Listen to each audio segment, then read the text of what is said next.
again, good day sa lahat. Magluluto po tayo ngayong araw ng Spanish style bangus. So ito po ang ating ingredients. Bangus, small size. Bay leaf. Cloves of garlic. Ang ating seasoning. Ground pepper. Whole peppercorns. Salt o asin. Black olives, pitted. Ibig sabihin, wala na po siyang liso. Pwede ring optional, pwede ring gumamit ng may liso. It's up to you po kung ano yung available. Siling haba. And chopped carrots. So ating mga liquids.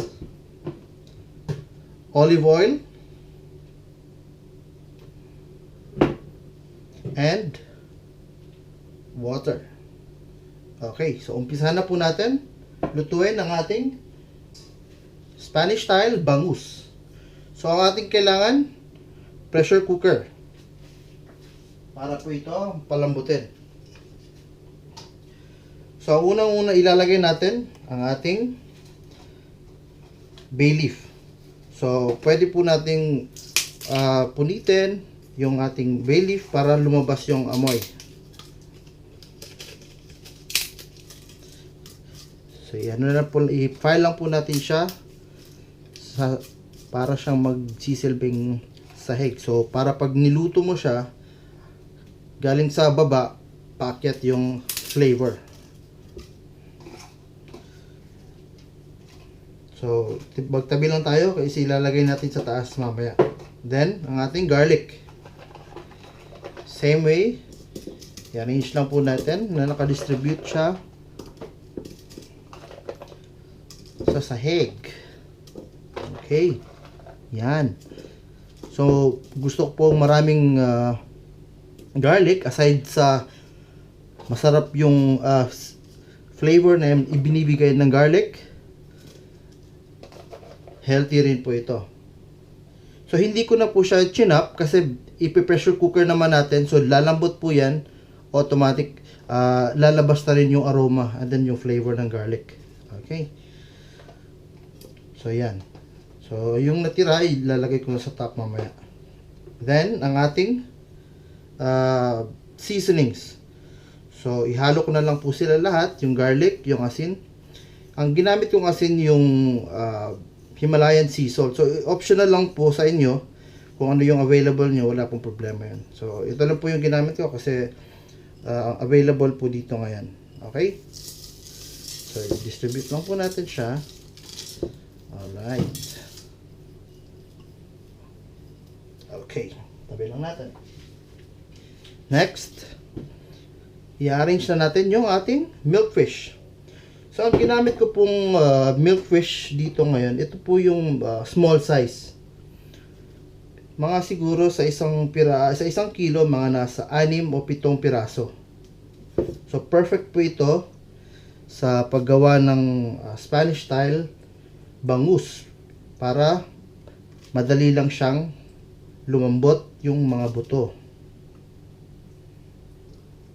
Pero kung ano ang available sa inyo, wala din problema kung ano yung available na sizes na pwede nyong lutuin. I-adjust lang po natin yung time of cooking para mas ensure natin na ang bangus, yung buto ng bangus ay naluto ng maigi at napalambot po natin. Okay? Ayan. Next, yung mga natirang bay leaf. So, ang idea ko po nito is like parang yung distribution ng pagbibigay ng flavor. So, meron galing sa baba and then sa taas.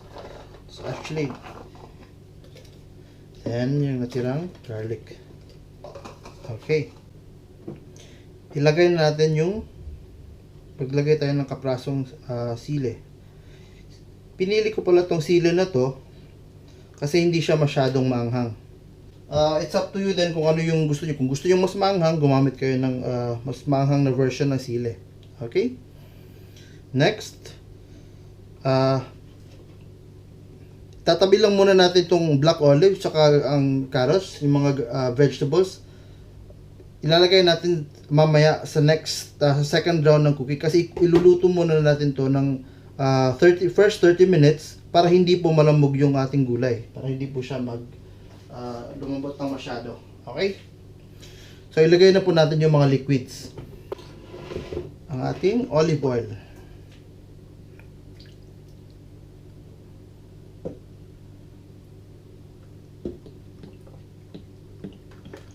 Okay.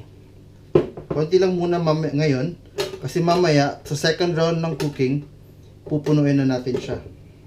Okay? Then, ang ating water.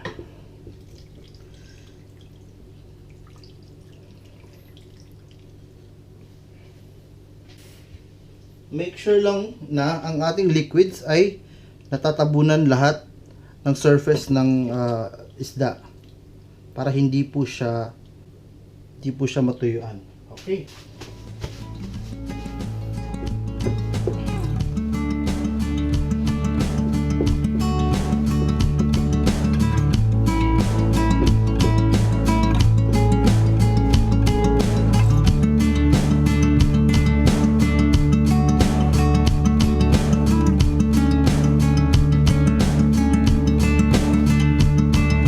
Natin. Alright, so make sure na rubber. Wala akong rubber. Ito nalagay yung rubber ng cover. Alright. So, takpan na natin. And then make sure na nandito yung stopper niya. Okay? So, lulutuin lang po natin siya ang first cooking is first 30 minutes. So, mamaya, lulutuin natin siya ulit para ilagay yung mga vegetables. Okay.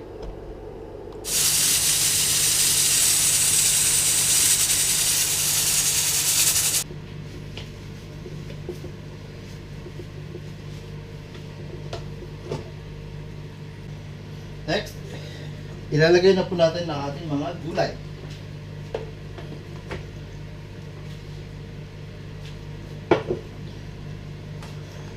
Ating carrots.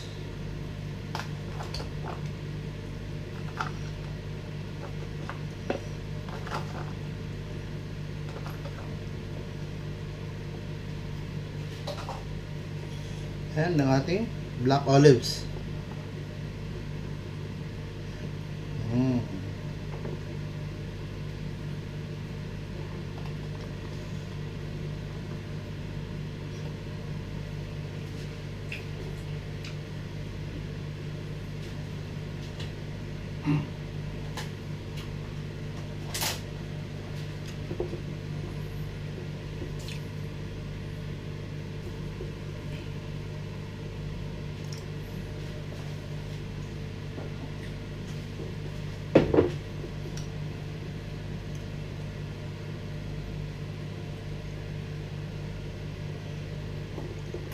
Then, itatap up lang natin yung oil.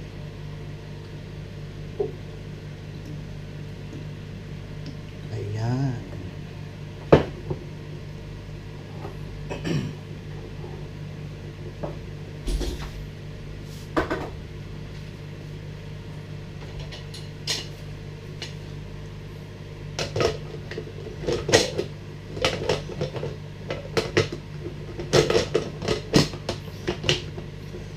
Then, lulutuin natin siya for the next 20 minutes. Okay? Excited na ako tumikim sa napakasarap na Spanish style bangus. Yes! Hupay!